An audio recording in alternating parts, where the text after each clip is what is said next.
This is the early edition, a curated weekday guide to major news and developments over the past 24 hours.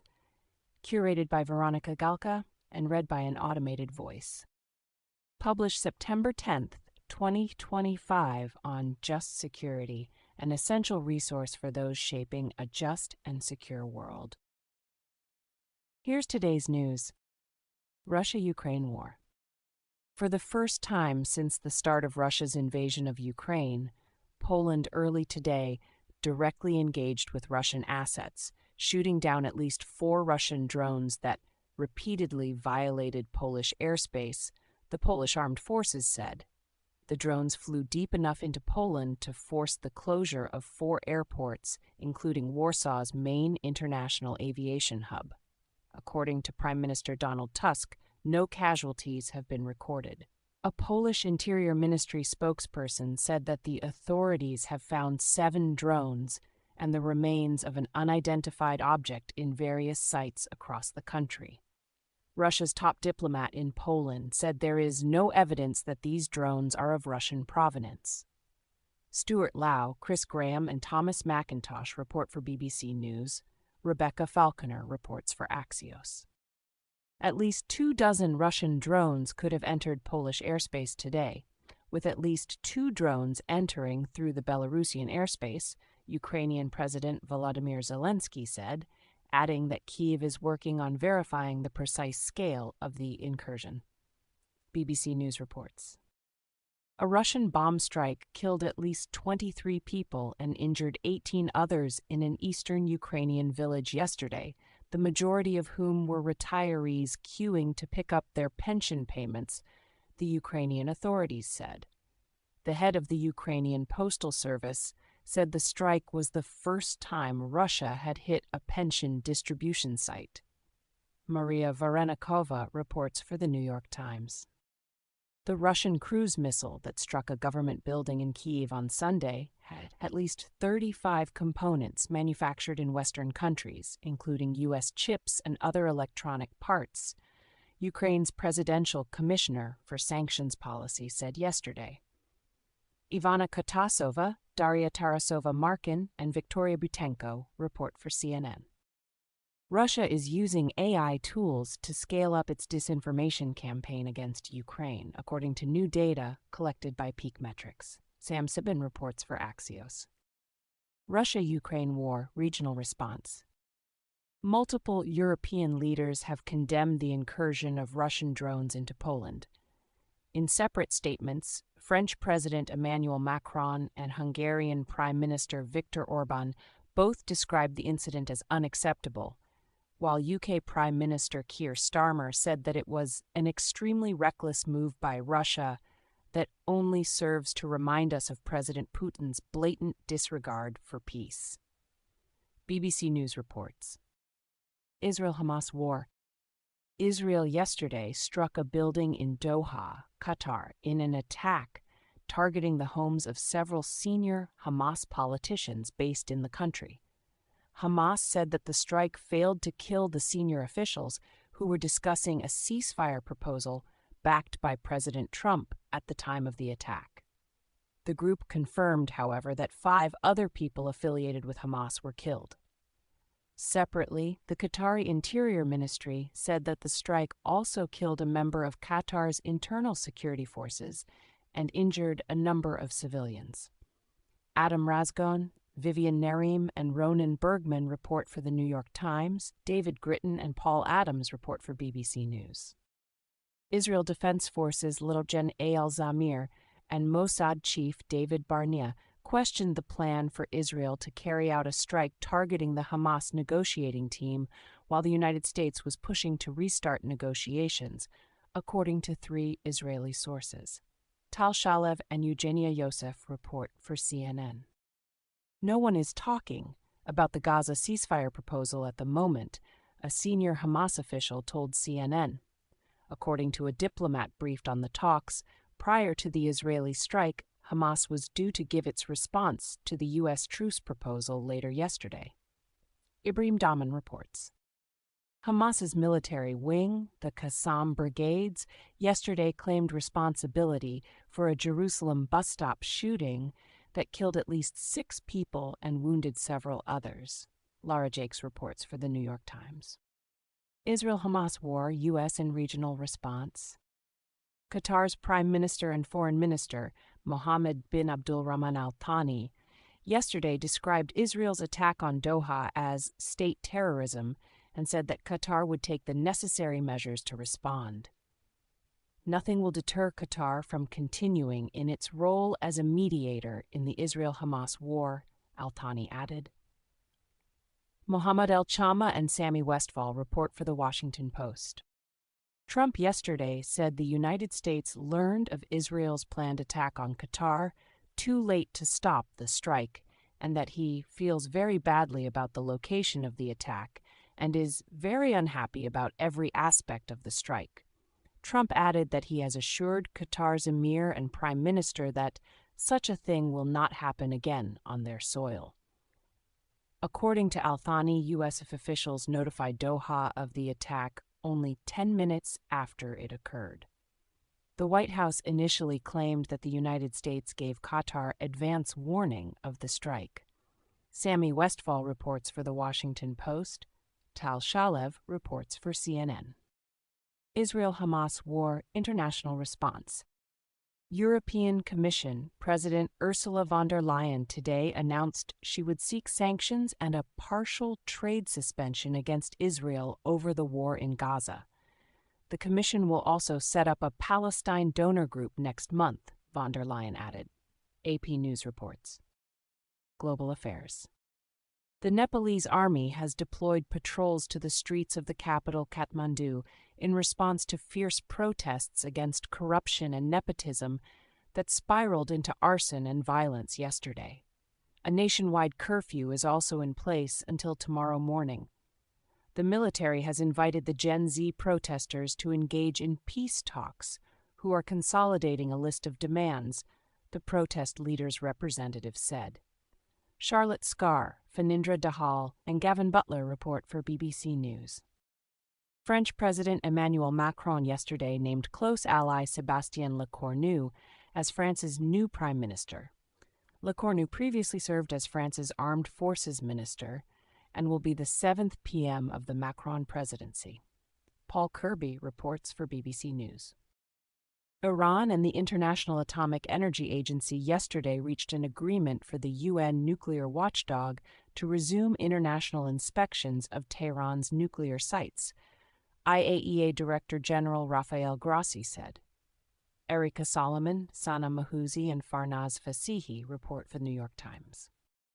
Trump administration actions. In an unusual move, National Intelligence Director Tulsi Gabbard in recent months ordered the National Security Agency to retract a classified intelligence report on Venezuela, sources say.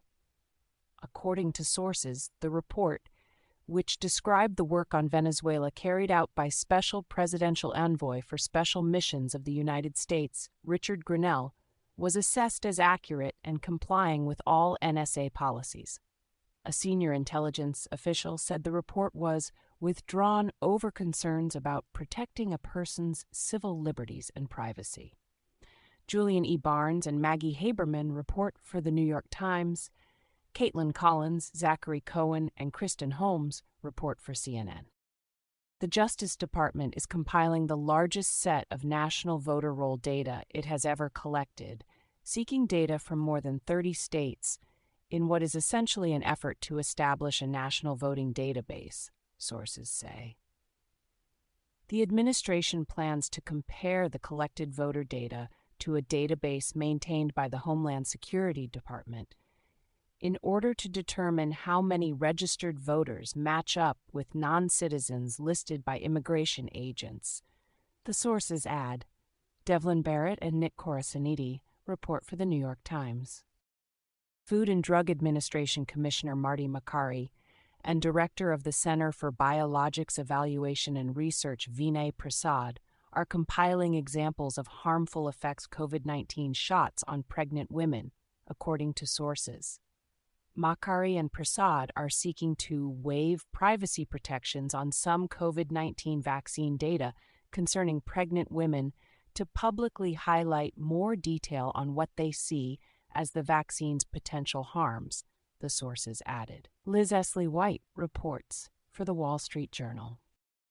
U.S. Foreign Developments. The State Department last week told European countries the United States is stepping back from efforts to combat disinformation from countries such as Russia, China, and Iran in a joined-up manner, 3 European officials say. The terminations of memoranda of understanding on the U.S. participation in the efforts are the last step in the shuttering of the Global Engagement Center, a State Department agency that worked to counter disinformation spread overseas and terrorist propaganda. Amy McKinnon reports for the Financial Times. An Iran-backed militia, Kataib Hezbollah, has freed Elizabeth Tsurkov, a Russian-Israeli Princeton graduate student they abducted more than 2 years ago, Trump announced yesterday. It is unclear what, if anything, the militant group had received in exchange for freeing her. Ronan Bergman, Patrick Kingsley, and Aaron Boxerman report for the New York Times. Trump yesterday signaled a potential reset in the strained U.S.-India relations, saying that his administration is continuing trade negotiations with New Delhi and that he looks forward to speaking to Indian Prime Minister Narendra Modi in the upcoming weeks. Andrea Shalal, Bhargav Acharya, and Aftab Ahmed report for Reuters. Tech developments. United Arab Emirates-based Mohammed bin Zayed University of Artificial Intelligence yesterday announced the release of K2 Think, a new low-cost reasoning model that the university says can compete with OpenAI and DeepSeek, despite being a fraction of their size. Ryan Brown reports for CNBC. ExxonMobil yesterday announced it would buy a production facility, a research center, and other assets from Chicago-based Superior Graphite in a bid to increase its capacity to produce synthetic graphite, an important EV battery ingredient. Rebecca F. Elliott reports for the New York Times. Federalization of domestic policing. Deployment of the military within the United States to be used against the U.S. population is not only contrary to core American values, but can also be harmful to the reputation, integrity, and morale of the military itself, 11 retired U.S. military generals told a court in an amicus filing in California Governor Gavin Newsom's challenge to Trump's Los Angeles National Guard deployment. April Rubin reports for Axios. U.S. domestic developments. A Michigan judge yesterday threw out a criminal case against 15 false electors, GOP activists who falsely claimed to be Trump's presidential electors in 2020, ruling that the state prosecutors failed to establish that the activists intended to commit fraud. Michigan Attorney General Dana Nessel said she is evaluating whether to appeal the ruling. Benjamin Swayze reports for NPR. Trump administration litigation. And Federal Reserve Governor Lisa Cook can, for now, continue serving on the Fed's Board of Governors while contesting Trump's attempt to dismiss her from the post, a federal judge ruled yesterday. The judge concluded that Trump's effort to fire Cook over allegations of mortgage fraud predating her time at the Fed likely violated a federal law intended to insulate the Fed from political pressure. Kyle Cheney, Josh Gerstein, Sam Sutton, and Victoria Gaida report for Politico. Chief Justice John Roberts yesterday issued an interim administrative stay of a lower court ruling ordering the Trump administration to pay out $4 billion in foreign aid that had been appropriated by Congress, pending a fuller hearing on the matter on Friday. Adam Liptak reports for the New York Times. A federal judge yesterday quashed the Justice Department's subpoena asking the Boston Children's Hospital to share an astonishingly broad array of documents related to the facility's care for transgender minors with the federal government. The subpoena, the judge said, was a fishing expedition, seeking to give effect to the Trump administration's political priorities by intimidating the hospital to stop providing gender-affirming and to dissuade patients from seeking it. Nate Raymond reports for Reuters. The Supreme Court yesterday agreed to hear a pair of challenges to Trump's use of emergency powers to impose sweeping tariffs on an accelerated schedule, with oral arguments set to be held in the first week of November.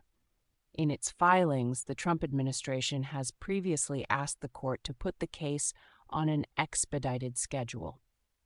Doug Palmer and Josh Gerstein report for Politico. Thank you for listening to Just Security's early edition today, September 10th, 2025. If you enjoy listening, Just Security's analytic articles are also available in audio form on the justsecurity.org website. To stay up to date on Just Security's analysis of law, policy, and current events, go to justsecurity.org, subscribe to Just Security on Substack, and follow us on LinkedIn, Blue Sky, Facebook, and Threads. In case you missed it, yesterday on Just Security. The Just Security podcast, Troubled Legal Waters, What You Need to Know About the U.S. Strike on the Caribbean Vessel, by Rebecca Ingber, Brian Finucane, and Tess Bridgman. A Strategic Bet to Advance America's Quantum Leadership, by Constanza and Vidal Bustamante,